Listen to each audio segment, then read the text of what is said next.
Next letter K. కే actually కే represents romance. So ఇది కే కదా, ఈ కేని చాలా డిఫరెంట్గా కూడా రాయొచ్చు.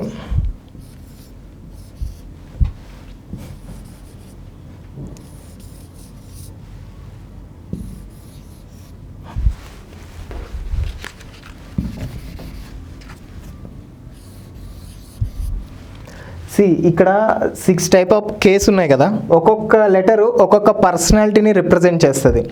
ఏంటి అంటే ఫర్ ఎగ్జాంపుల్ మీరు ఇట్లా రాశారనుకోండి, ఇక్కడ చూడండి ఈ స్ట్రైట్ బార్ను ఇక్కడ ఇది ముడిలాగా ఉంది కదా, అది కొంచెం యాంగిల్.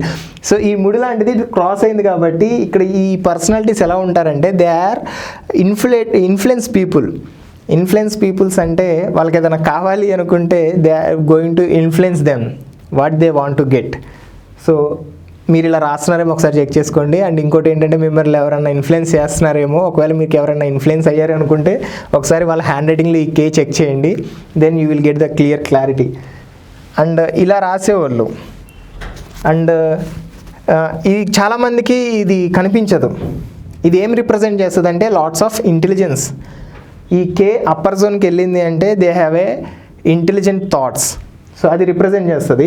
అండ్ ఇంకోటి ఏంటంటే ఇక్కడ చూడండి, ఇక్కడ ఈ గ్యాప్ కనిపిస్తుంది చూసారా, దీనికి స్పాంటినిటీ అంటే they are ready to take risk.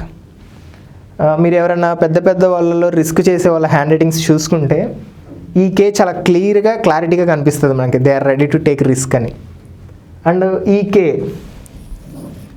ఈ కే then I will explain about this one. And మీకు ఒక కేని ఇంట్రడ్యూస్ చేస్తా. ఇది చాలా అంటే చాలా ఇంపార్టెంట్, బేసికల్లీ లవర్స్. అండ్ ఇది గుర్తుపెట్టుకోండి, మీరు ఎవరైనా ప్రేమిస్తున్నారంటే ఇది చూడండి.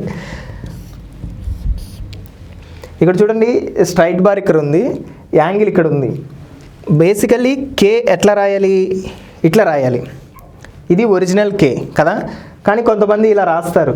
ఈ మధ్యలో ఈ గ్యాప్ ఏం రిప్రజెంట్ చేస్తుందంటే they are only interested in short term relations.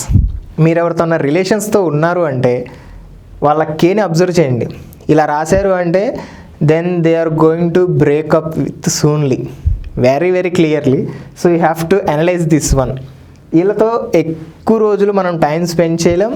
And moreover ఏంటంటే ఈ కే ఇలా రాస్తున్నారు అనుకుంటే మీకు తెలియకుండానే మీరు బ్రేకప్ చెప్పేస్తారు మీ పార్ట్నర్కి.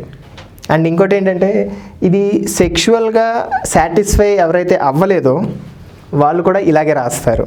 So you have to analyse.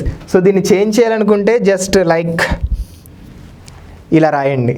So ఇలా రాస్తే ఏమవుతుందంటే కంప్లీట్గా మీ సబ్కాన్షియస్లో రీమెకానిజం జరిగి ఇవి ఏదైతే నెగిటివ్స్ ఉన్నాయో అవన్నీ కూడా వెళ్ళిపోతాయి.